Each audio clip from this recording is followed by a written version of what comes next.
Innal hamdalillah nahmaduhu wa nasta'inuhu wa nastaghfiruhu wa na'udzu billahi min shururi anfusina wa min sayyiati a'malina may yahdihillahu fala mudilla lahu wa may yudlil fala hadiya lahu asyhadu an la ilaha illallah wa asyhadu anna muhammadan abduhu wa rasuluhu la nabiyya ba'dah. Bapak-bapak, ibu-ibu yang dirahmati Allah, segala puji bagi Allah yang telah memberikan kemudahan kepada kita untuk melangkahkan kaki pada majelis ilmu Sabtu subuh pagi ini. Insyaallah salawat serta salam tidak lupa kita curahkan kepada Nabi Muhammad SAW yang mudah-mudahan kita semua yang hadir pada kesempatan kali ini mendapatkan syafaat di hari akhirat. Amin ya rabbal alamin. Baik, kita akan langsung saja melanjutkan pembahasan kita, yaitu pembahasan kitab Ihya Ulumuddin oleh Ustaz Tengku Azhar Ibrahim. Beliau sudah hadir di hadapan kita.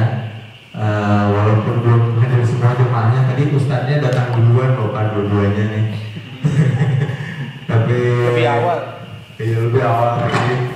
Kemudian juga tidak lupa nanti setelah acara akan ada acara perpisahan dengan Ustaz Abdul Ghaffar. Beliau selama ini telah membimbing kita semua pada di surau kita ini selama hampir awal berdirinya surau ya, dari awal berdirinya surau. Kita insya Allah akan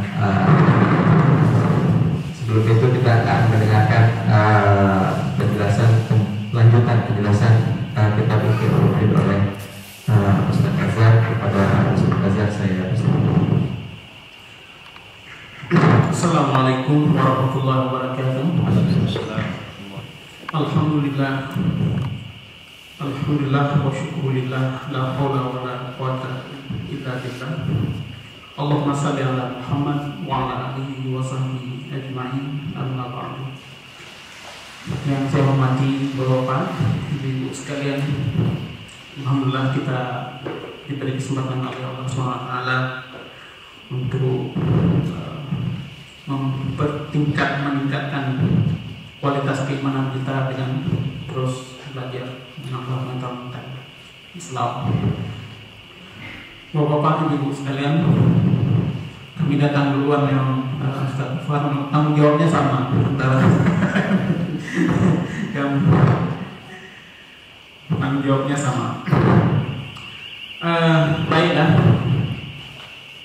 kemarin kita sudah membicarakan tentang ilmu dan fadilah ilmu, yang banyak kita tahu tentang itu.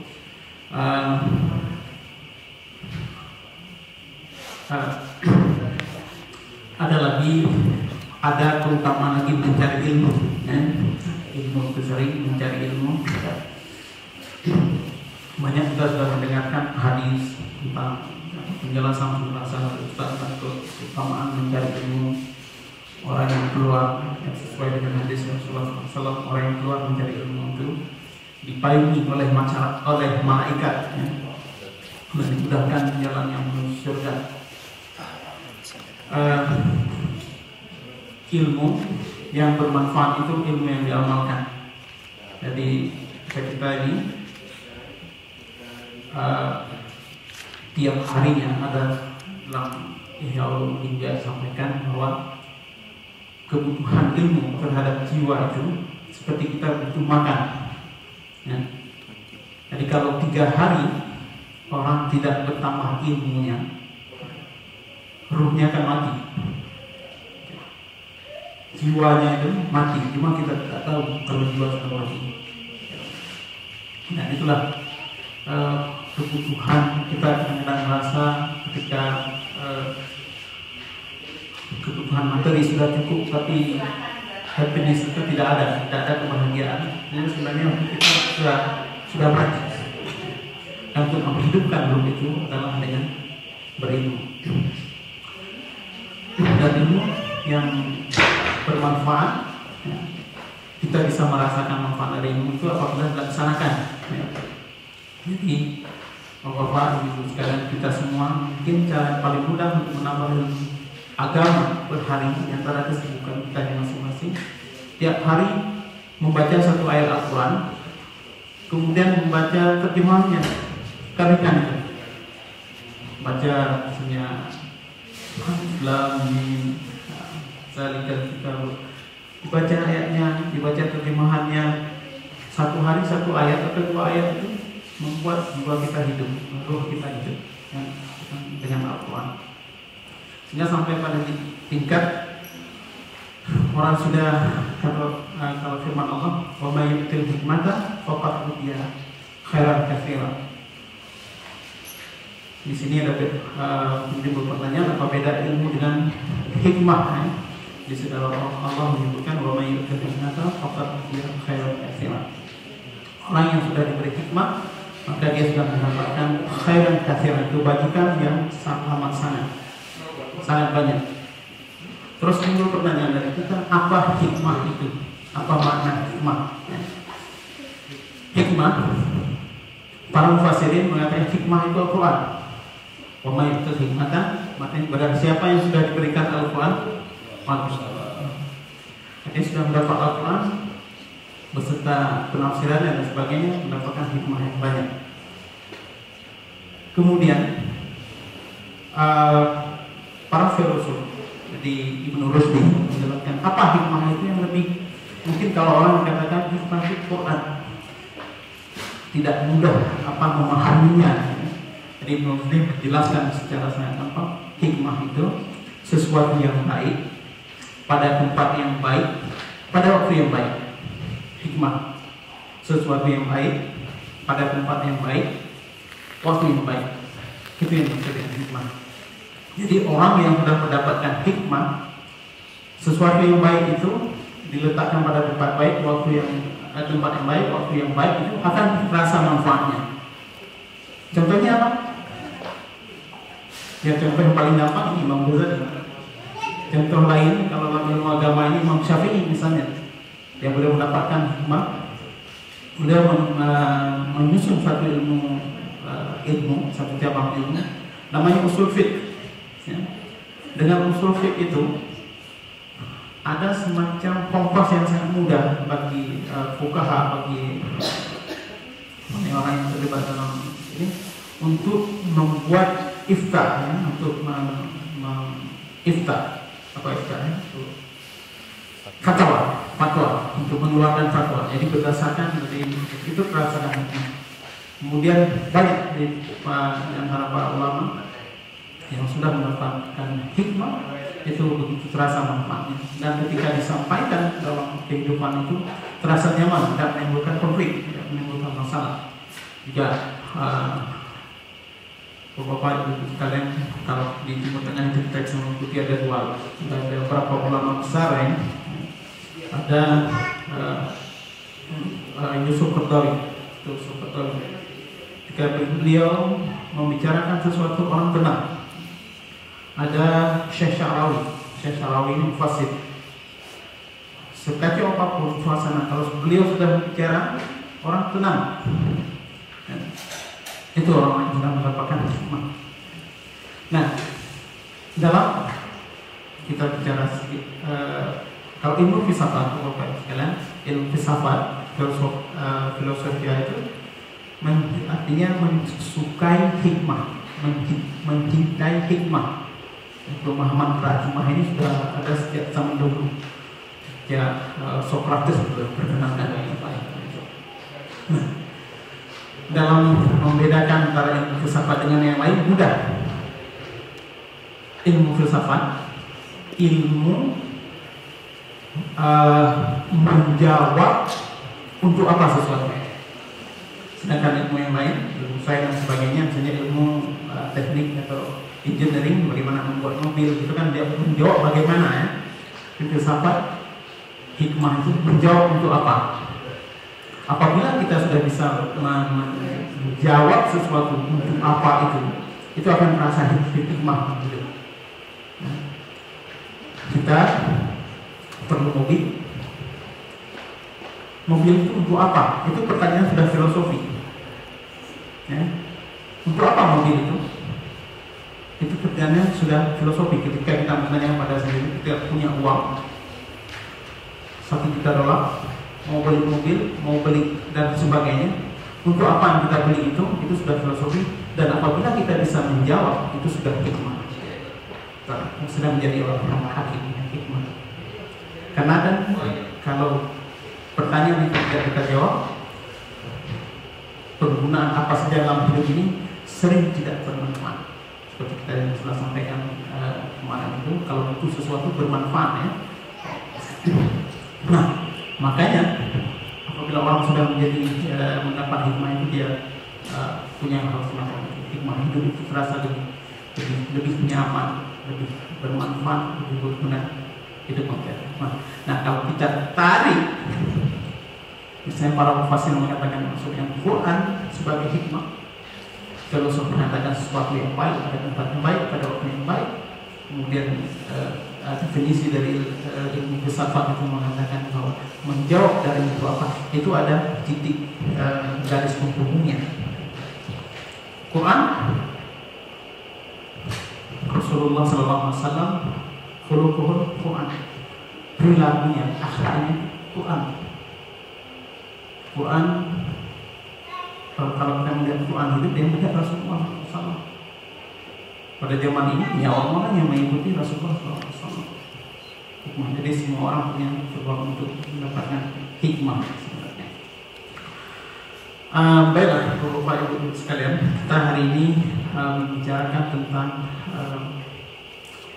akidah. Kita skip ke akidah. Jadi sebelumnya saya ingin menyampaikan, sebelum kita membaca kitabnya, ilmu akidah ini lebih dikenal dengan pada saat itu mengatakan ini ilmu kalam ya. Mereka mencoba menjelaskan akidah itu secara lebih simpel, walaupun setelah kita baca kok lebih rumit, lebih simpel. Maunya mereka seperti itu. Jadi segala sesuatu itu ingin dijelaskan secara lebih simpel, lebih sederhana agar semua orang paham. Tapi pada kenyataan kita menimul takalimin lah, sudah pusing sendiri. Bahkan para fuqaha sendiri itu tidak suka. Contohnya Imam Syafi'i, ini dalam Ihya-Ulumuddin ceritakan sama Ghazali. Jadi ada seorang mutakalimin datang ke rumah Imam Syafi'i, beliau lagi sakit dikunjungi. Ya Syekh, Imam Syafi'i, saya datang. Baik, silakan duduk, jangan bicara apa-apa, duduk saja. Bahkan kata Imam Syafi'i,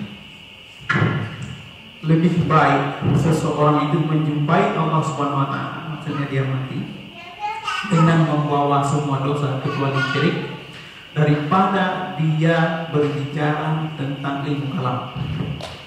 Itu seperti itu kata Imam Syafi'i. Jadi betul-betul tidak disukai ya. Pada masa itu memang lagi sedang berkembang. Bahkan pada masa di Andalus sendiri, Ibnu Rusdi ini beliau faqih pertamanya, kemudian masuk ke filsafat, membicarakan tentang ilmu kalam ini. Banyak karya-karya beliau juga dibakar akhirnya oleh para fuqaha yang lebih dekat kepada kekuasaan gitu, dibakar ya. Urusan tidak suka semacam itu ada. Apakah ilmu kalam ini perlu atau tidak? Di ujung dari disampaikan oleh Ghazali. Ilmu kalam untuk tauhid, ilmu tauhid ini membicarakan tentang kita carikan sedikit, seperti makan dengan obat. Kita semua perlu makan, itulah fikih. Setiap orang wajib mengetahui hal-hal dasar daripada ibadah, mengetahui salat, puasa dan sebagainya. Itu makan. Sedangkan ilmu kalam, ilmu tauhid ini obat. Jadi yang membutuhkannya hanya orang-orang sakit saja. Kata Imam Ghazali, kalau orang sehat dikasih obat, dia akan sakit. Nah, seperti itu. Jadi orang-orang ilmu kalam ini khusus untuk orang-orang sakit saja. Jadi kalau sudah nampaknya sudah aneh-aneh itu, nah setidaknya menggunakan ilmu kalam. Karena itu penting. Di Indonesia, mungkin Bapak-Bapak Ibu sekalian ada mengikuti ada namanya jaringan Islam Liberal. Saya pernah baca salah satu ini tulis sama salah satu tokoh dia bilang Allah Tuhan itu berkembang mengikuti perkembangan manusia. Subhanallah. Sudah di luar. Ya. Jadi zat Allah itu berkembang mengikuti perkembangan manusia. Sudah di luar. Nah di situ bukan ilmu kalam untuk menjelaskan hal semacam itu. Kemudian pada masa jayanya Islam, jadi ketika orang itu sudah makmur dan sebagainya, dia akan pikir mencari sesuatu yang lain bisa dikerjakan. Ya. Jadi ilmu filsafat yang kalam itu sempat berkembang dan fuqaha itu juga mengatakan kamilah yang lebih sebenarnya mengontrol kehidupan manusia. Ada salah seorang tokoh Hindu, ya, ulama Hindu, orang India, kan orang Muslim itu tidak, karena Islam sudah mulai berkembang ke sana. Orang-orang Islam itu nggak berpikir, nggak berakal, nggak berpikir. Jadi ditantang, silahkan dari Baghdad kirim atau kami yang datang ke Baghdad untuk kita dialog, karena kalian nggak berpikir sesungguhnya, nggak berakal. Jadi Khalifah itu mengirim seorang utusan dari Faqih untuk berdialog dengan pendeta Hindu yang kita tahu dasar-dasarnya agama Hindu ini tidak masuk akal. Tuhannya banyak sekali. Dia balas. Siapa bilang Tuhan kami banyak? Tuhan kami cuma satu. Seperti kalian juga. Ada Siwa, Wisnu dan sebagainya. Sifatnya seperti sifat Bapak. Nah, bisa jawab. Jadi pulang Faqih ini ke Baghdad dan bilang, saya menghadapi masalah seperti ini dan tidak bisa menjawab. Dia kata Khalifah, siapa yang bisa jawab? Ya orang-orang yang sudah kita tangkap itu masukkan ke penjara itu mereka yang jawab. Lepas mereka, salah seorang pemuda dari mereka kirim ke India sana, mereka akan menjawab. Dan itu terjadi. Dia lepas satu orang saja ke India dan pendeta yang mengajak itu berhasil dia masukkan ke Islam. Dia jawab. Nah, di sini. Itu artinya ilmu kalam al-mutakallim ini bukan pada orang-orang yang sakit. Nah, karena apa? Bapak-bapak Ibu sekalian, kita dalam keadaan segar, keadaan sehat seperti ini, untuk meyakini tentang kekuasaan Allah, ayat Al-Quran satu ayat saja sudah cukup. Ini firman Allah, wa ilahukum ilahun wahid, la ilaha illallah, Ar-Rahman Ar-Rahim. Ya. Dalam ayat itu mengatakan, membicarakan bahwa Allah itu yang esa, Allah itu menciptakan langit, Allah menciptakan bumi, Allah menciptakan perubahan siang dan malam, menciptakan pergerakan angin, kapal yang berlayar di laut, dan sebagainya. Itu sebenarnya sudah cukup.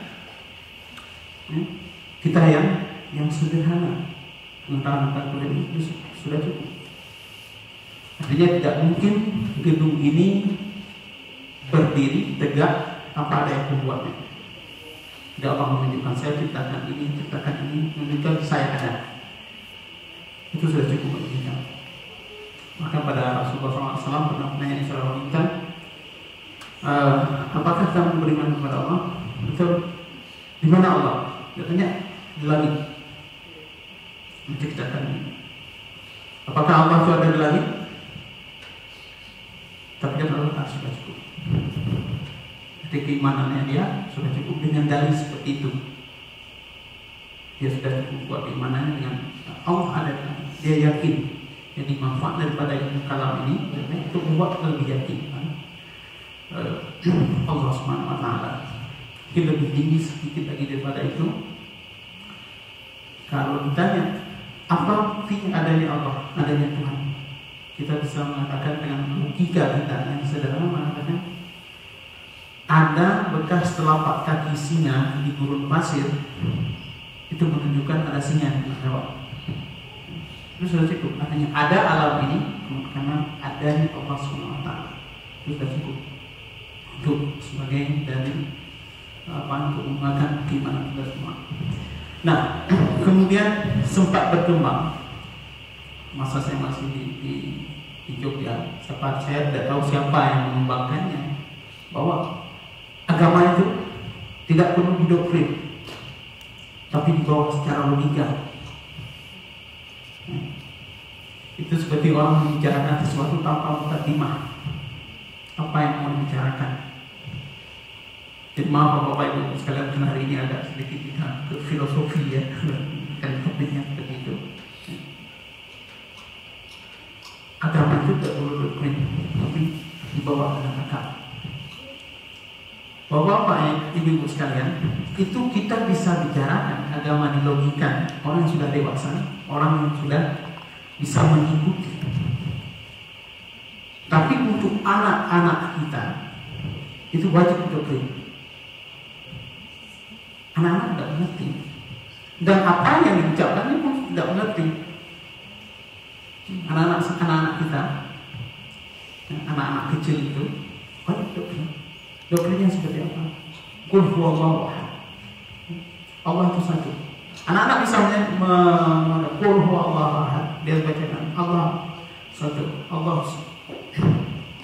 Dia bisa mengucapkan, menghafal, tapi dia tidak paham. Doktrin itu sudah tertanam dalam dirinya. Allah itu satu, walaupun dia tidak mengerti. Proses waktu yang membuat dia nanti logikanya mulai pelan-pelan memahami apa maksudnya. Qul huwallahu ahad, Allah samad, lam yalid walam yulad walam yakul lahu kufuwan ahad. Proses waktu yang membuat dia memahami. Jadi tidak bisa kita melepaskan, apalagi kita Bapak Ibu sekalian, kita minoritas di sini. Hal-hal semacam itu wajib ditanamkan kepada anak. Misalnya seperti mengenai tauhid, kepercayaan pada hari akhirat, itu wajib ditanamkan, tidak bisa dilepaskan. Itu kewajiban kita. Maka kita berkenakan Allah itu satu, Muhammad Nabi kita. Kewajiban percaya kepada hari akhirat, walaupun dia tidak paham, itu wajib, hukumnya wajib untuk menanamkan macam itu. Bahkan dalam proses waktu itu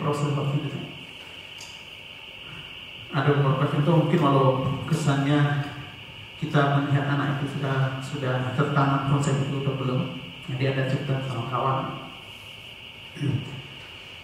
dibilang sama ibunya, nak, kamu jangan nakal. Kalau lain kali kalau pukul adikmu, kamu masuk neraka. Bukan konsepnya seperti itu ya. Dia balas seperti ini. Kok gini mak? Nanti saya sembunyikan koreknya. Masuk neraka saya sembunyikan koreknya. Itu sebenarnya dia sudah ditanam satu konsep, satu doktrin. Neraka itu api yang bakar, tapi dia logika dia, kalau saya sembunyikan koreknya nggak bisa itu bagi neraka. Nah, itu perlu diingat, tidak boleh dilepas. Kemudian ada satu cerita lagi, anaknya itu baru umur 5 tahun, kawan dia tanya, mak, hari kiamat itu kapan? Anak 5 tahun. Kata ibunya, itu hari kiamat itu ada, nak, tapi kita tidak tahu kapan terjadinya. Siapa yang tahu, mak? Hanya yang tahu hanya Allah. Nah, terus mamanya maghrib itu pergi salat. Nah, kamu jangan ribut-ribut, jaga adikmu, saya mau salat dulu ya, mau salat dulu. Ya mak, jangan lupa tanya sama Tuhan sebentar kapan kiamatnya ya. Nah, itu konsep itu sudah tenang sama. Dia tahu mama terus salat, kapan berjumpa dengan Allah SWT. Kan proses pemahaman itu yang pelan-pelan terjadi pada anak. Nah, jadi begitu Ibu sekalian, untuk menanamkan pemahaman tentang tauhid, tentang hari akhirat dan sebagainya bagi anak-anak itu wajib. Tidak boleh kita melepaskan begitu saja. Itu hal-hal yang pokok, yang utama, menjadi tanggung jawab kita. Bahkan ketika anak itu, kenapa Islam dalam hadis mengatakan ketika dia berumur 10 tahun itu boleh dipukul ya, tapi dipukul bukan menyiksa. Dipukul artinya sekedar untuk mengaktifkan motorik dia terhadap kewajiban-kewajibannya. Jadi dia sebenarnya sudah mulai paham, mengerti tentang tauhid dan ibadah sebagainya. Dia sebagai hamba Allah, motoriknya itu dihidupkan, bukan dipukul bukan pukul yang sampai dia luka, sampai dia juga. Di motoriknya itu dihidupkan, sehingga konsep pikiran yang sudah tertanam, doktrin yang sudah tertanam dengan tubuhnya itu bisa berjalan sesuai. Itulah maksud tentang gerakan disuruh untuk memukul, tapi bukan memukul yang bisa. Baiklah Bapak Ibu sekalian, dalam beberapa kata saya perkenalkan sebelum dibaca, ada istilahnya, nanti Bapak Ibu sekalian mendengar ada jauhar, ada arad. Jadi dalam para muka kalimin untuk menjawab pertanyaan-pertanyaan atau menambah keyakinan, diperkenalkan ada dua kata. Satu kalau jisman itu badan, itu badan. Ada johar, ada arab. Johar itu artinya partikel, mungkin boleh diterjemahkan dengan partikel ya. Bangkai saya nggak tahu apa yang sesuatu yang tersusun sehingga membentuk sesuatu yang johar. Kemudian kalau arab itu sesuatu yang ada lebar, ada panjang, dalam dan sebagainya, seperti arab. Jadi para mutakalimin membuat semacam itu untuk menutupi suatu definisi yang sempurna, lengkap. Itu mungkin yang dipahami. Baiklah Bapak Ibu sekalian,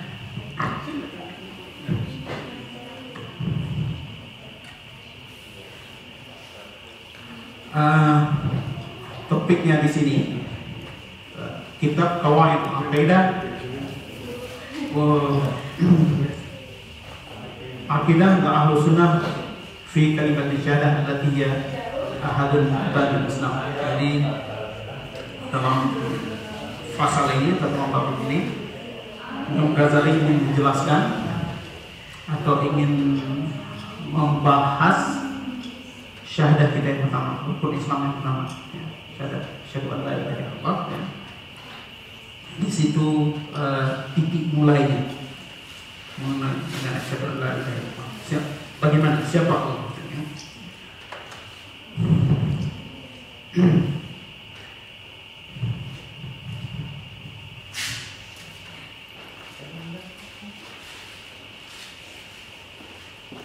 Lahu fi zatihi wa fa'alihi.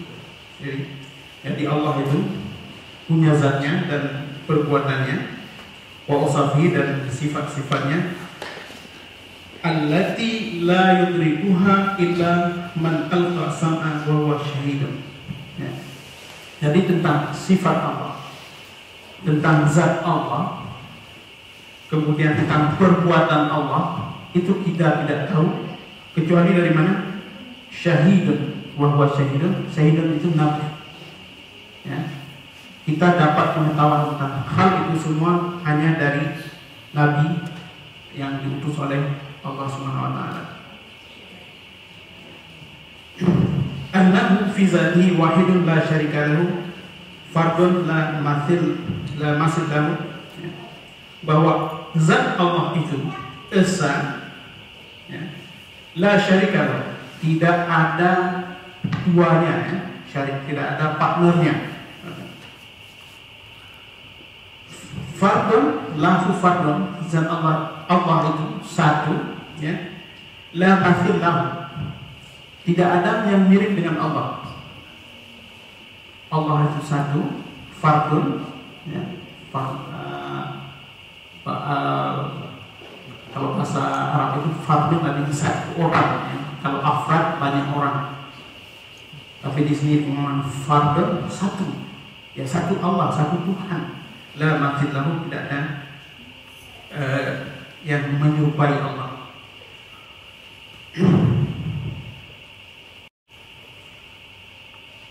Kemudian munfaridun, sendirinya lagi. Kalau kita fardun itu bisa ada kawannya, bisa ada teman, dia seorang, tapi Allah munfaridun, sepi dia sendiri di sana. Tidak ada guanya, tidak ada yang menemani. Tadi fardun tidak ada yang mirip, kemudian di sini munfaridun artinya tidak ada guanya, betul-betul sendiri. Kalau kita mengatakan fardun, ada seorang fardun fil bait atau fil musalla, ada seorang di dalam musalla, kemungkinan ada di sana ada kucing, kemungkinan di sana ada nyamuk, ya. Tapi di sini tidak manusia, fardun la yumathil fardul afradul ukhra, jadi seseorang tidak mirip dengan orang lain. Allah di sini sendiri dan tidak ada makhluk lain yang menemani Allah. Munfaridun di sini, ya. Lalu wahidun qadimun, ya. Qadim kita sudah pesan. La awal lahu, tidak ada mulanya. Jadi Allah itu qadim. Qadim itu masa lalu, ya. Sudah ada dari awal, ya. La awal lahu. Nah, sini Bapak Ibu sekalian, pelan-pelan saja kita renungi, kita dengan akal kita, semampu kita. Qadim, tapi tidak ada permulaannya. Kalau kita membicarakan suatu masa lalu, gitu kan, kita bilang 100 tahun yang lalu. Artinya sebelum 100 tahun itu ada lagi 200 tahun yang lalu, ya kan? Kita sebutkan tahun 2000 sekarang. Awalnya ada tahun 1000, awalnya lagi ada tahun 1, awalnya lagi ada lagi tahunnya. Itu kan itu masih sebelum masih. Tapi qadimnya Allah tidak ada awalnya. Jadi cara memberi pemahaman ini dari guru saya, Dr. Mukti Bayuni, seperti ini bayangkan.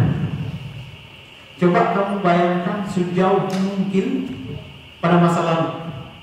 Coba sebutkan 1 miliar tahun. Oke, bagus.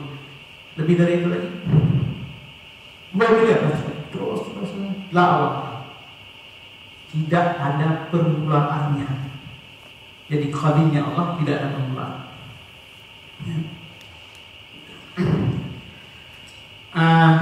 Satu lagi kalimat yang dalam kalam ini tentang definisi Allah, Tuhan, ya, di sini. Allah ma siwal alam. Tuhan itu sesuatu yang selain alam. Dan semua alam itu baru diberkaitkan dengan kali ini. Al-alam ma siwal, ya. Alam ini, jagat raya ini adalah sesuatu yang bukan Allah. Artinya apa, Bapak Ibu sekalian? Ada dua kan di sini. Ada satu Allah, satu lagi apa? Alam. Ya kan? Ada satu Allah, satu lagi apa? Alam. Hanya ada dua. Satu Allah, satu alam. Alam itu apa? Hadis baru, berlawanan dengan Allah, berlawanan dengan Tuhan. Dan alam ini ciptaan Allah. Jadi segala sesuatu yang ada di dunia ini, apa saja yang kita lihat, itu adalah alam, jagat raya. Kalau part of universe, bagian dari jagat raya. Kamu lihat teh, karpet dan sebagainya, semuanya alam. Lihat sesuatu yang sangat besar, itu alam juga. Jagat raya juga, bagian dari sebuah jagat raya. Itu dua Allah. Jadi pemahaman seperti itu. Saya tidak bisa mengatakan di dunia ini, ya. Jadi total of everything, total segala sesuatu ada dua. satu Allah, satu lagi alam. Dua. Dan alam ini ciptaan Allah. Jadi seperti itu. La bidayah lahu mustamirul wujud la akhir lahu. Lanjutan dari tadi, kadimnya itu tidak ada permulaan. Ya. Kalau kita tadi bicarakan tentang ribuan tahun yang lalu, atau ada angka awalnya 1, 2 dan seterusnya. Tapi Allah tidak ada permulaannya. Dan mustamir, terus wujudnya itu tetap seperti Allah kehendaki dirinya seperti apa, seperti itu sujud, tidak ada perubahan. Ya. Wujud alam ini ada perubahan. Wujud alam ini ada perubahan. Bumi dulu sepi, sekarang udah ramai. Ada gunung, dulu di situ gunung, hutan lebat, sekarang gurun pasir. Perubahan. Alam berubah. Tapi Allah mustamirun wujud. Tidak ada perubahan apa-apa. Jadi seperti yang dikatakan, saya kembalikan lagi ke kata oleh jaringan Islam, jaringan liberal. Tuhan mengikuti perkembangan. Jadi seakan-akan Tuhan itu menambah satu bagian lagi dari dirinya untuk mengikuti perkembangan manusia. Itu dah subhanallah. Nah ini yakin sudah. Kalau sudah bicara seperti itu. Nah, Allah mustamirul wujud, jadi tidak ada perubahan pada diri. Terus seperti itu. Dan kita tidak bisa bayangkan bagaimana. La akhir lahu, ya. La nihayah. Jadi sama artinya, tidak ada berakhir. Jadi keterusan, keajutan ya. Keterusan Allah itu tidak ada akhirnya. La nihayah, tidak ada akhirnya. Alam ini akan ada akhirnya. Ya. Baik orang mukmin atau orang kafir percaya dia. Orang ateis sendiri dia percaya bahwa alam ini akan berakhir. Ya, buat film tentang Armageddon dan sebagainya, dia percaya sebenarnya ada akhirnya. Orang manusia hidup akan mati, dan sekuat apapun sesuatu itu ada masa proses kehancuran. Allah tidak ada, tetap mustamir seperti bagaimana awalnya ada.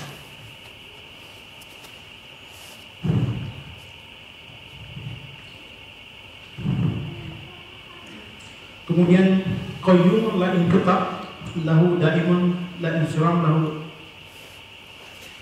la yazal wa la yuzal mausufan bil afdal. Jadi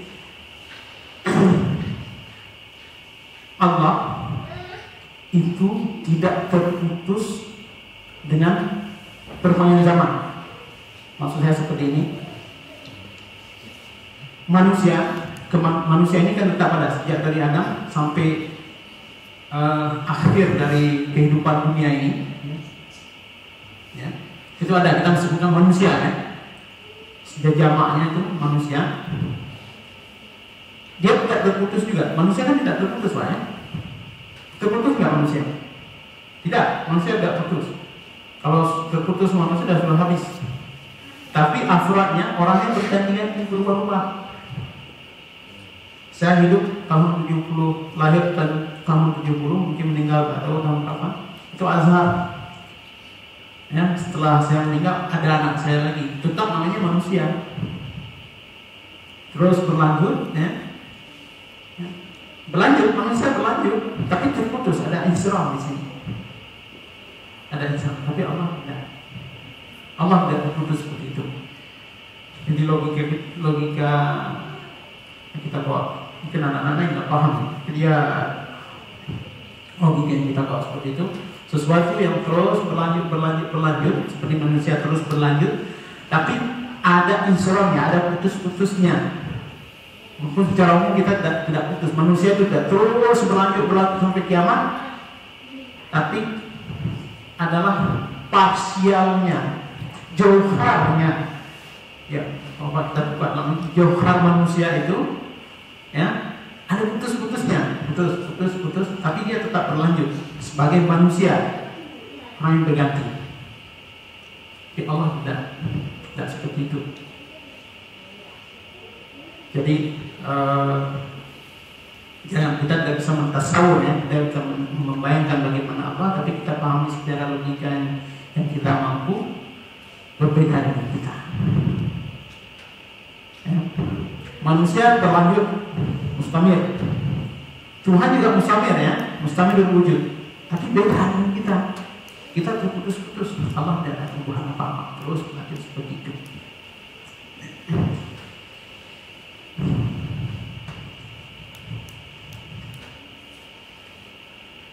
Kemudian la yuqda alaihi bil qada wal intisar, tasarrum al abad wal inqarat ajal. La yuqda alaihi bil qada. Apa maksudnya la yuqda bil qada? Allah itu tidak dihukumi dengan suatu kekuatan, suatu hukum. Ya, kita ini dihukum. Kita ini di manage. Ya, kita di manage. Allah tidak. Kenapa Imam Ghazali menggunakan qada di sini? Karena Mu'tazilah, orang Mu'tazilah itu mewajibkan sesuatu pada Allah. Jadi ada dalam Mu'tazilah mereka membicarakan tentang baik dan buruk. Allah itu wajib berbuat baik, kata orang Mu'tazilah. Yang di istilah insaf, di istilah al-bashar. Jadi Allah mengatakan Tuhan, Allah itu dia lazimnya berbuat baik karena sesuai dengan Rahman dan Rahimnya. Begitu mereka katakan lazim, wajib ya. Kalau kita mewajibkan kepada Allah untuk berbuat baik, itu tidak benar dalam mazhab kita Ahlussunnah wal Jamaah. Tidak ada kewajiban apa-apa bagi Allah. Bebas berkehendak. Allah ingin memasukkan kita semua dalam neraka. Tidak ada kewajiban bagi Allah untuk melepaskan kita dari neraka. Semua ciptaan ini baik kafir dan muslim masuk dalam surga, itu keputusan total bagi Allah. Tidak ada kekuasaan yang mengatakan, oh Allah tidak layak kau berbuat seperti itu. Itu keputusan mutlak bagi Allah. Apa yang mau dikehendaki? Allah ciptakan neraka, Allah ciptakan surga dan sebagainya, itu mutlak. Maka bagi kita semua ini yang hadir di tempat ini dan yang mengikuti risalah Muhammad SAW, itu suatu anugerah yang luar biasa dari Allah Subhanahu wa taala. Kita mendapatkan cahaya iman, itu pemberian dari Allah ya. Itu luar biasa. Tidak semua orang dapat. Kita hidup dari jauh dari Rasulullah SAW, beriman kepada beliau ya. Dan insya Allah kita masuk surga karena kita ada keimanan. Dosa-dosa, kesalahan yang kita buat, kita tidak kekal dalam neraka, pada suatu saat akan dikeluarkan oleh Allah Subhanahu wa taala. Abu Talib ya, begitu dekat dengan Rasulullah, begitu menyayangi Rasulullah SAW, Allah tidak memberikan itu. Subhanallah. Sampai Rasulullah SAW sedih. Kenapa Abu Talib tidak mau mengikuti dia? Allah langsung menegur, innaka lan tahdi man ahbabta walakin Allah yahdi man yasha. Wahai Muhammad, sesungguhnya engkau tidak bisa memberi petunjuk kepada engkau yang sukai. Allah yahdi man yasha. Tapi Allah memberi petunjuk siapa yang dia kehendaki. Ini luar biasa buat kita semua. Pemberian iman itu betul-betul di sini, kita kembali di sini, itu keputusan Allah. Jadi tidak ada kewajiban bagi Allah ya, tidak ada kewajiban bagi Allah untuk memberi petunjuk untuk orang-orang yang sudah membantu Nabi Muhammad. Itu keputusan mutlak bagi Allah. Tidak ada yang bisa mempressure Allah untuk melakukan memberi petunjuk. Kekuasaan di sini qadanya la yudha. Jadi tidak ada hukum apapun yang mengikat Allah Subhanahu wa taala.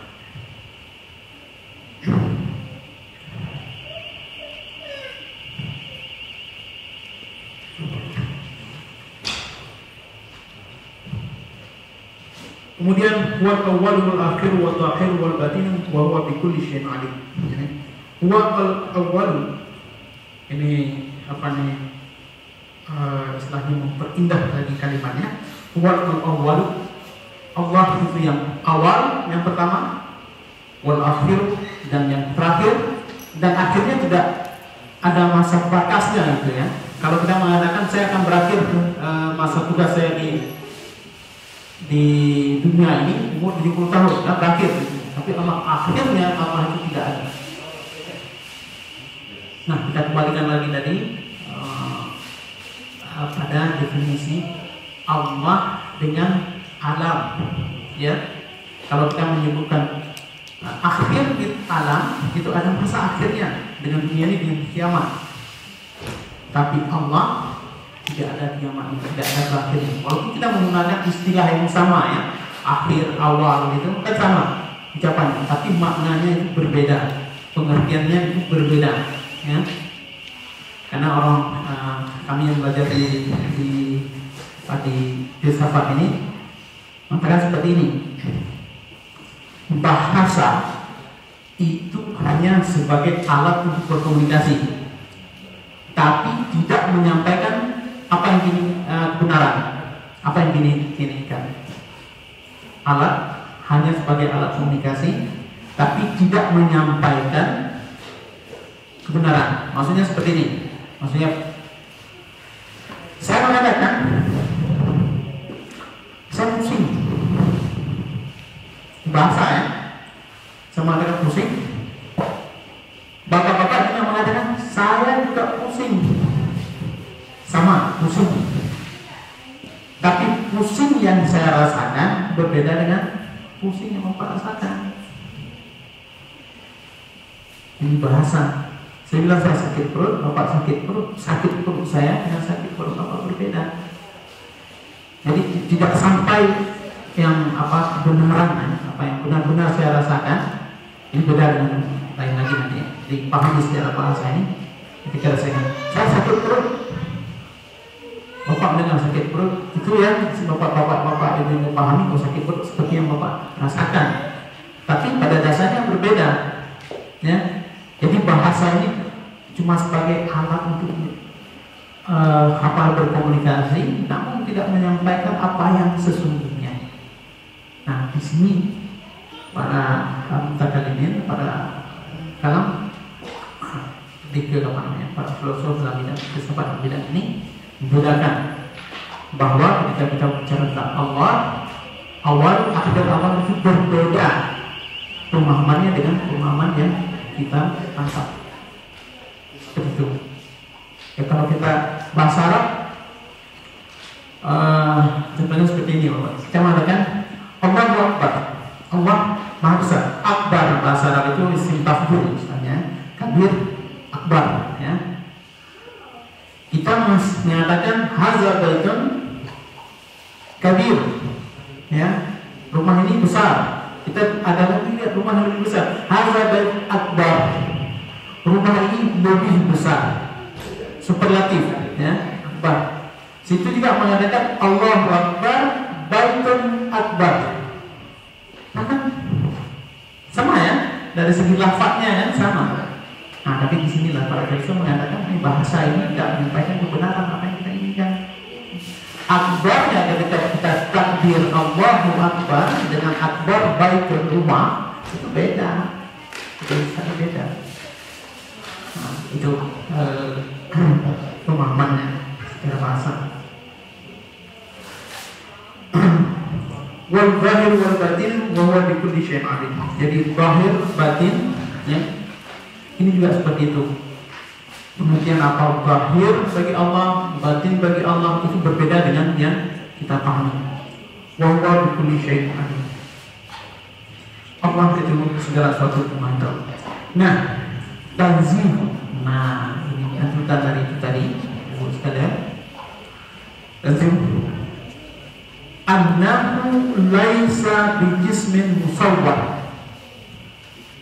Bapak Ibu sekalian, annahu laisa bijismin musawwar, bahwa sesungguhnya Allah itu bukanlah bentuk badan yang tergambar. Ya, kita menyebutkan azhar tergambar ya, bajunya seperti ini, bentuknya seperti ini. Tapi ketika Allah, wujudnya azhar seperti ini bentuknya, tapi kita menunjukkan Allah itu laisa bijismin musawwar. Jadi bukan bentuk sesuatu yang terlihat seperti itu. Dan apa? Kemudian wala jauhar mahdud iqrar. Ya. Tidak pula berbentuk partikel-partikel. Kita ini terbentuk dari partikel. Ya, kita semuanya terbentuk dari partikel, dari darah, bagian dari darah susu dan sebagainya, terbentuklah manusia. Tapi Allah tidak terbentuk seperti itu. Ya, Allah bukan jism ya, dan tidak terbentuk. Anwanahu la yumasil wanahu la yumasil, dan tidak ada yang seperti Allah itu. Nah, kita sudah bilang tadi ada alam dengan apa, tidak ada yang seperti Allah.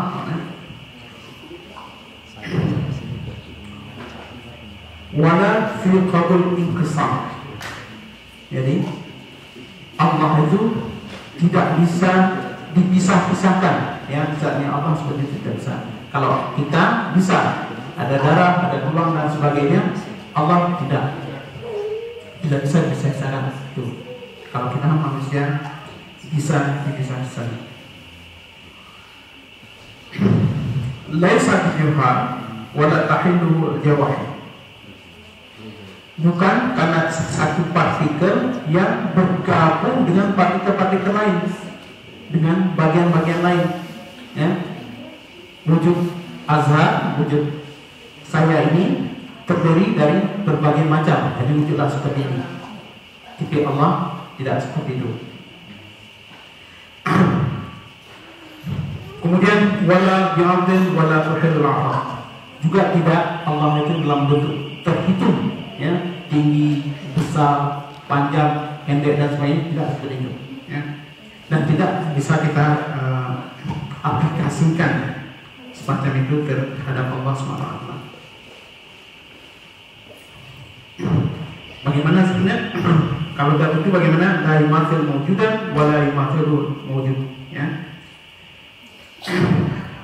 Jadi tidak ada yang seperti Allah, dan tidak ada tadi tidak ada seperti Allah seperti itu, dan tidak ada sesuatu yang lain yang mirip seperti Allah, tidak ada. Laisa kamitslihi syai' bahwa laisa kamitslihi syai', tidak ada sesuatu seperti dia. Wala huwa mislu syai', dan tidak pula ada benda lain seperti Allah. Ya, ada kalau azhar ada mirip dengan adiknya. Allah tidak ada seperti itu, tidak ada mirip, tidak ada kemiripan.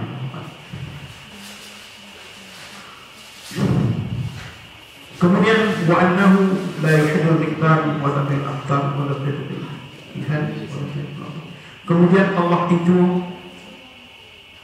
tidak terbatas dengan ukuran tertentu. Misalnya kalau kita tingginya 160, lebarnya sekian, Allah tidak ada seperti itu. Ya. Kemudian Allah tidak membutuhkan negeri. Kita perlu, Allah tidak membutuhkan negeri tempat yang bertentu tinggal. Kita butuh Australia, kita butuh Indonesia, kita butuh Melbourne, misalnya. Allah tidak seperti itu. Ya. Kemudian Allah tidak membutuhkan arah. Kita butuh arah. Kita butuh timur, kita butuh barat, utara, selatan, kita butuh itu. Allah tidak membutuhkan itu.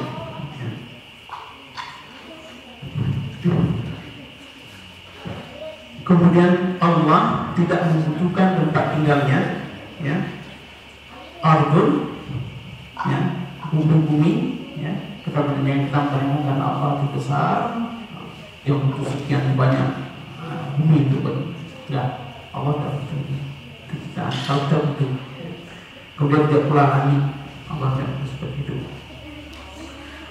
Wa annahu mustawa al-'arsy ala wajhi allazi qala bil makna allazi aradu istiwa. Jadi, di sini yang titik poin pentingnya, Allah bersinggasana di arsy, ya, ala wajhi allazi. Jadi bagaimana singgasananya Allah itu seperti yang Allah inginkan. Kita tidak bisa bayangkan bagaimana singgasana Allah itu, tidak bisa kita tasawur bil zihni, ya, membayangkan dengan akal kita. Kalau raja apa ya, presiden, dia butuh itu tempat tinggal dan sebagai kursi dan sebagainya. Allah tidak perlu semacam itu.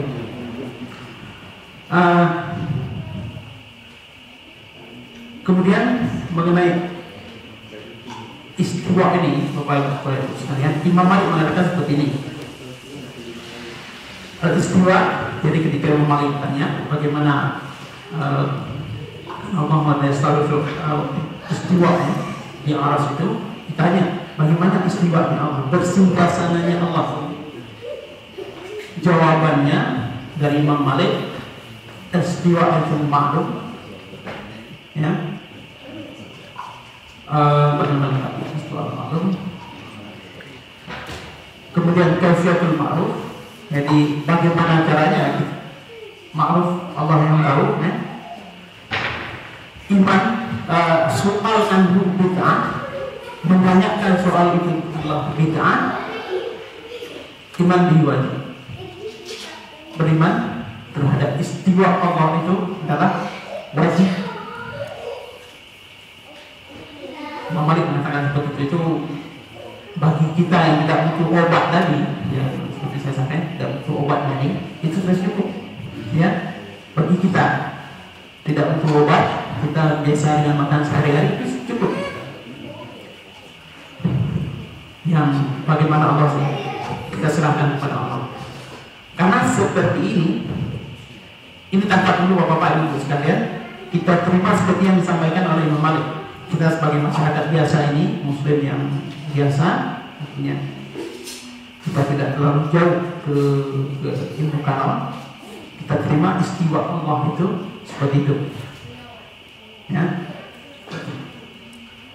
Karena apa? Orang yang butuh obat dia tanya seperti ini.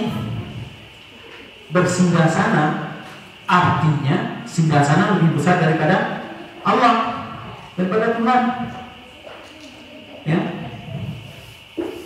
Singgasana lebih besar dari Tuhan. Kan tidak bisa kalau misalnya kursinya kecil, orang duduk di atas kursinya sakit. Nah mungkin. Nah ini yang harus apa namanya, kita terima sebagai imam. Bagaimana Allah beristiwa itu apa namanya, Allah yang tahu. Tidak bertentang, iman di wajib, ya. Soal anhu bid'ah, udah jadi untuk kita sendiri. Yang kita nggak butuh obat seperti itu cukup. Soal anhu bid'ah, nanya-nanya tentang zat apa, tapi kefikah, ya. Berpikirlah pada cintaku, ya. Jangan berpikir pada zat saya, nggak usah mikir kata Allah, itu urusan saya, ya. Kalau Rasulullah sampaikan seperti itu, pikir pada ciptaan yang luar biasa. Kamu afala yanzuru ila al-ibli kaifa khuliqat wa ila as-sama'i kaifa rufi'at wa ila al-ardi kaifa sutihat wa ila al-ibli kaifa khuliqat saja, ya. Kepada unta bagaimana diciptakan, kita sudah habis waktu seumur hidup. Kalau kita pikirkan unta saja, ya. Mungkin kita nggak kurang berhubungan berurusan dengan unta, ya. Nggak tahu bagaimana tujuan unta itu, yang nggak bisa, dia nggak perlu minum sekian banyak, ya. Sekian waktu tahan panas dan sebagainya. ketika Allah kita sendiri, jiwa kita, badan kita ini, kalau kita pikirkan hidung kanan saja, itu nggak habis sampai kita mati. Ya. Sekarang dokter saja sudah spesialis macam-macam. Kalau di hati ini masih telinga, hidung, tenggorokan ya. Pada suatu saat nanti ada dokter spesialis hidung kiri saja, spesialis hidung kanan saja.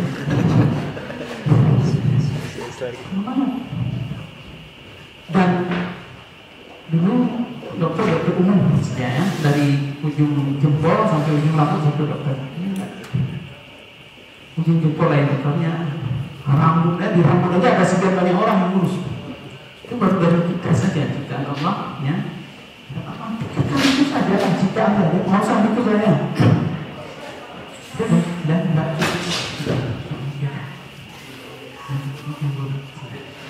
Baiklah, biar tidak seperti kemarin, sementara waktu banyak sekali karena sudah jam 8 kurang 5 menit. Jika ada sesuatu yang di chat, nah insya Allah kita lanjutkan lagi tentang pertemuan yang akan mudah-mudahan bermanfaat. Terima kasih Ustaz Azhar atas penjelasannya. Kalau tadi masih ada yang lupa atau yang rumit, insya Allah Kang Lukman akan mengupload videonya di YouTube. Jadi kalau ada yang penjelasan yang terlewat atau ada yang ingin memperdalam, silahkan untuk dilihat di YouTube. Baik, kita akan buka forum tanya jawab, 1 atau 2 pertanyaan mungkin ya untuk kesempatan kali ini. Persilahkan pada ibu-ibu dulu, saya persilahkan kalau ada yang ditanyakan. Kalau tidak ada atau tidak ada bapak-bapaknya, saya persilahkan sebelum Pak Wahyu nanya. Bapak-bapak mungkin ada yang disampaikan apa ibu-ibu? Silahkan. Tidak usah malu-malu. Temanya memang cukup mendalam ya, cukup dan ya seperti saya bilang tadi, kalau masih ada yang bisa dibaca, yang bisa dibuka lagi videonya dan ditanyakan sebelum ada waktu, sebelum kita Mas udah ya? Iyalah, bareng aja. Boleh. Daripada Pak Wahyu. Assalamualaikum Ustaz. Ini sebenarnya buat saya topiknya berat banget membayangkannya. Jadi tolong diterangkan mungkin dengan bahasa yang lebih sederhana mengenai tadi Ustadz Azhar menyebut bahwa manusia itu terputus atau mustakbir.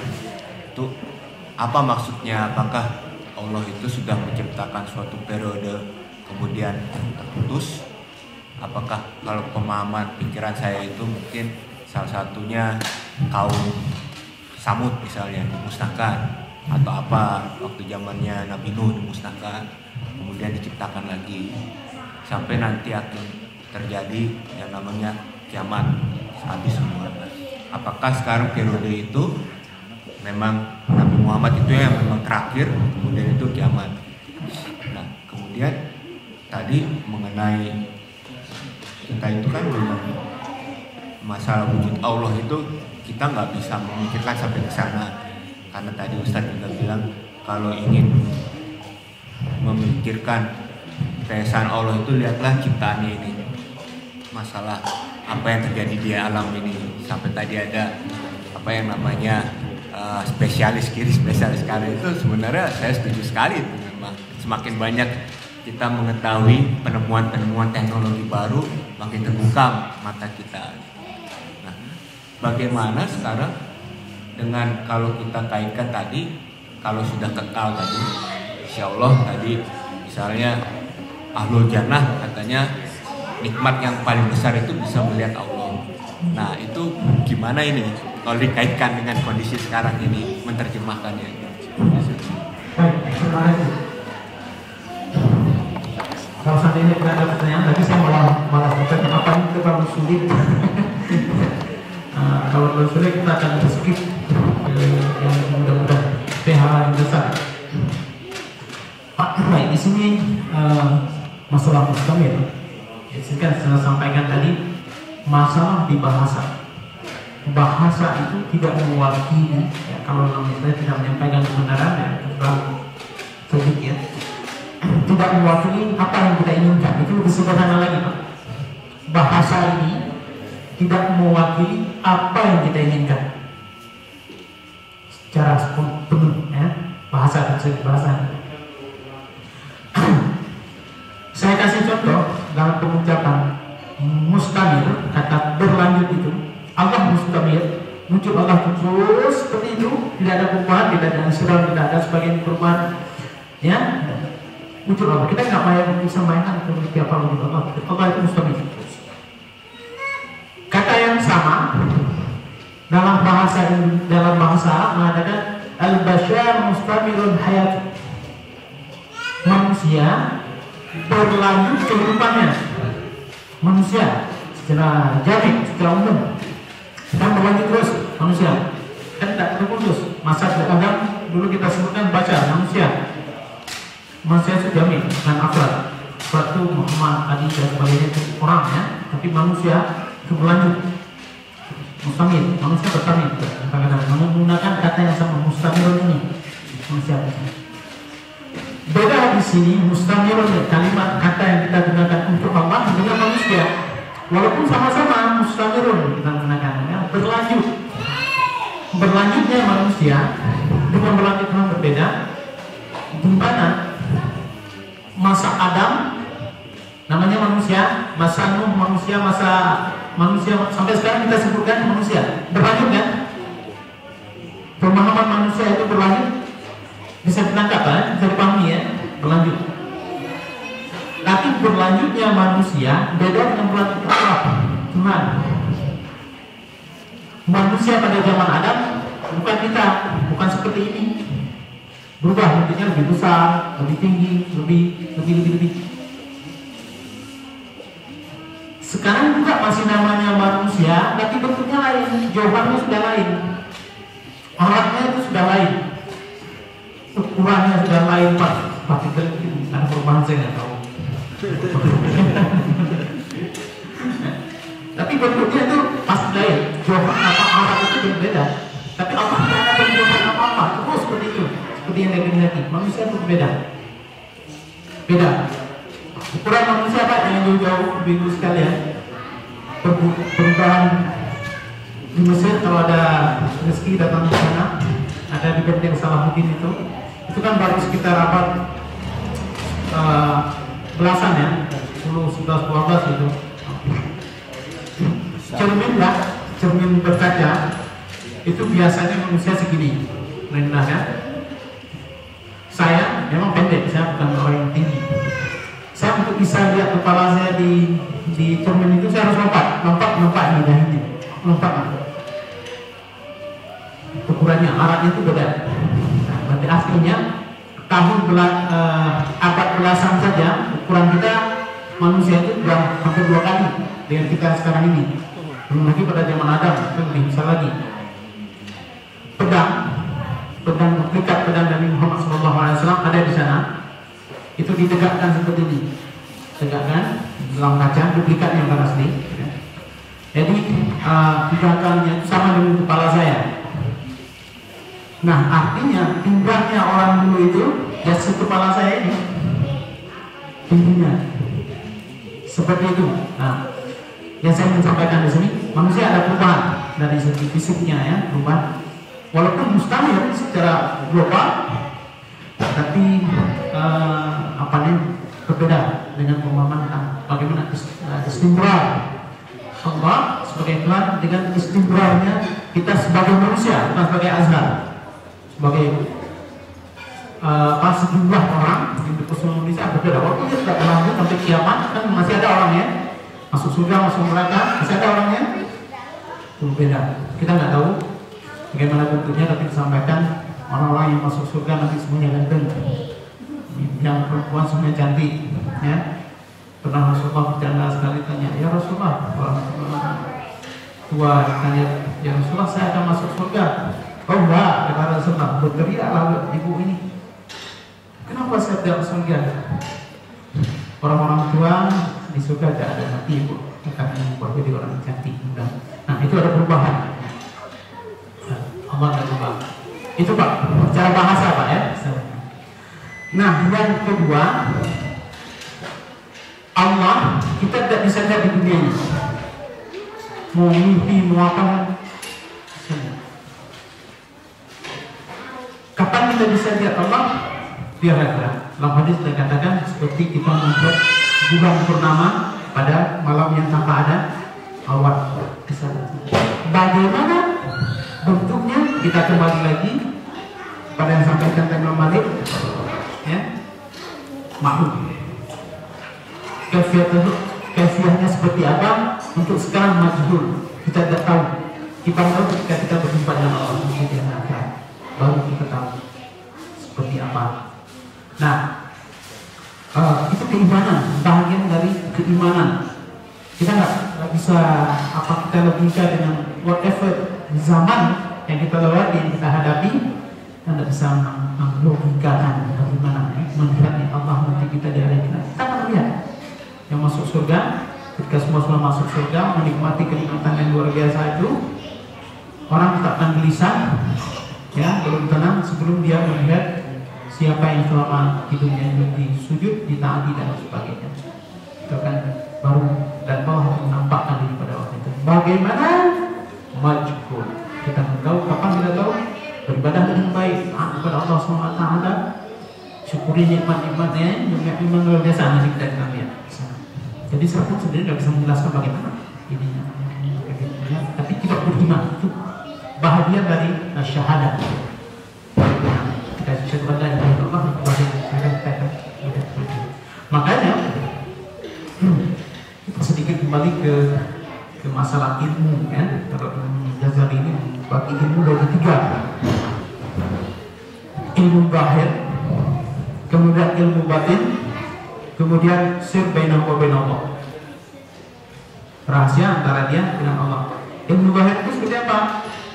Yang kita pelajari sekarang ini, belajar fikih, belajar kita ilmu tauhid. Ilmu batin, ya, setelah proses, kalau dalam pemahaman Imam Ghazali ini proses riyadhah itu kalau bahasa gimana, olahraga, ya. Setelah proses beribadah dan sebagainya mentaati Allah, ada orang-orang tertentu itu diberikan oleh Allah SWT ilmu yang lain.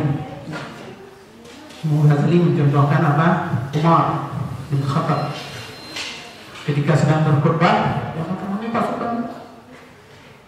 Jadi di mimbar khutbah beliau mengarahkan pasukan perang. Itu batin yang Allah berikan kepada hamba yang baik. Setelah melewati proses ilmu yang zahir ini, belajar fikih, melaksanakannya dan sebagainya, ada khusus. Dan itu rahasia. Ya, kita pernah mendengarkan karamah dan sebagainya, rahasia Allah. Ya. Kenapa saya katakan rahasia? Bapak-bapak, ibu-ibu sekalian, apabila orang betul-betul kalangan Allah ini, ya, beribadah kepada Allah sungguh-sungguh, dia akan melihat sesuatu yang kita tidak lihat, merasakan sesuatu yang kita tidak rasakan. Ini please give good attention, ya. Dengan kita kenal al-halaj yang dihukumati, karena mengatakan apa? Anallah haq, saya ini Tuhan, ya. Jadi mazhabnya disebut wahdatul wujud atau wahdatul wujud. Para yang mereka mendalami ilmu ini di kalangan golongan sekitar ini mengatakan itu sebenarnya bukan wahdatul wujud, wahdatul syuhud. Yang dilihat oleh al-halaj tidak ada kecuali dirinya dan Allah. Syuhud bukan wujud. Dan para orang-orang yang mendalami ilmu ini melihat al-halaj dia berpengaruh dengan pemikiran atau pemahaman Nasrani atau Parsi. Ada istilahnya hulul. Nah, makanya dalam bacaan tadi ada disebutkan hulul. ilan nasud. Tuhan turun kepada manusia atau nasud ilan lahu, dari manusia naik Tuhan. Dalam Islam tidak ada ya. Tidak ada seperti itu. Tuhan tidak pernah turun dari manusia dan manusia tidak pernah naik ke Tuhan. Tidak ada dalam Islam. Itu ya. Cuma masalahnya, kenapa?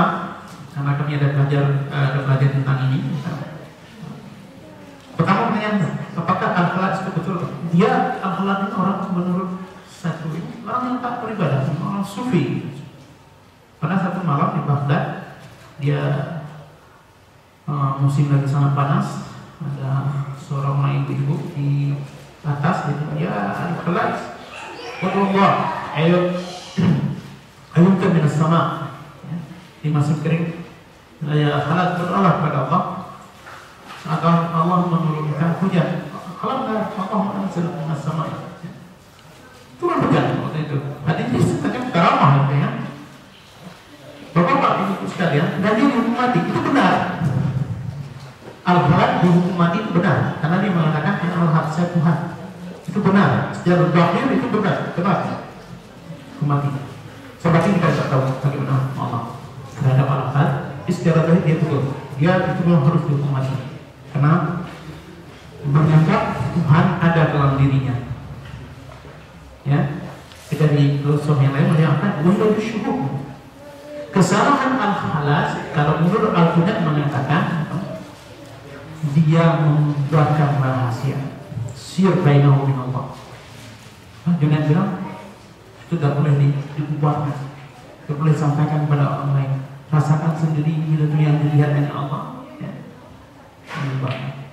Nah, bapak-bapak, ibu-ibu sekalian, kita dalam beribadah ini, ya, mengikuti apa yang diajarkan oleh Rasulullah SAW, sholat malamnya dan sebagainya, doa-doanya dan sebagainya. Kita tidak bisa mengikuti ibadah yang dilakukan oleh seseorang walaupun dia kelihatannya tak karamah ya, melakukan hal-hal yang kita tidak tahu ya. Dan kata argumen orang sufi itu tidak mengikuti syariat, dihukum sebagai apa?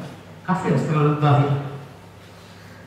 Ya, kata argumen dalam masanya man yumtir as-sama wa yukhaliful al-hukm, ya. Barang siapa yang terbang di langit ketipu orang ya, kalau kita melihat orang termasuk dia orang saleh umpamanya. Kita kan ada yang semacam masyarakat itu macam-macam seperti itu. Ya, dia ada sholat ke Mekah dan sebagainya dan sebagainya. Dia tidak salat, tidak menegakkan syariat. Fa'lam annahu syaitan. Kata Junaid ini the high level of sufi, orang sufi paling tinggi. Siapa saja yang jalan di atas air, dia terbang di langit, dia khaliful syar'i, berkhalif pada tidak melaksanakan syariat, fa'lam annahu syaitan. Tahulah bahwa itulah syaitan. Nah, bapak ibu sekalian, saya ingin garis bawah lagi sebelum saya tutup. Ibadah yang kita lakukan sehari-hari wajib berdasarkan apa yang disampaikan oleh Rasulullah SAW. Keimanan kita terhadap segala sesuatu itu harus berdasarkan apa yang disampaikan oleh Rasulullah SAW. Kalau ada orang bicarakan tentang tukwal dan sebagainya menggunakan Al-Quran, kita kembali kepada Rasulullah, kita kembali pada yang sah-sah. Ada nggak mereka seperti itu? Di situ kembalinya. Bukan kepada syekh atau bukan kepada seorang sufi dan sebagainya. Kemudian yang kedua, yang topik kita hari ini, bahasa istilah-istilah yang sama yang kita gunakan untuk Allah dan untuk makhluk, ya. Walaupun bahasanya sama, istilahnya sama, tapi maknanya berbeda, pengertiannya beda. Kita mengatakan akbar untuk Allah, akbar untuk rumah, akbar untuk dan beda dengan akbar untuk Allah. Dan kita tidak bisa membayangkan bagaimana zat sifat Allah itu. Baik, kita ada pertanyaan. Terima kasih. Cukup jelas mas. Insya Allah. Baik, mungkin ada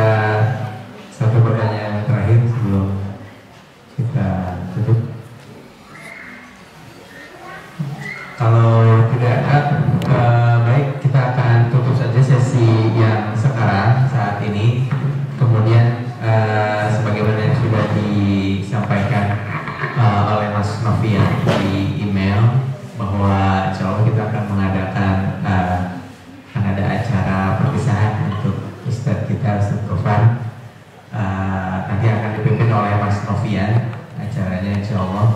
Kita akan tutup saja sesi kali ini dengan membaca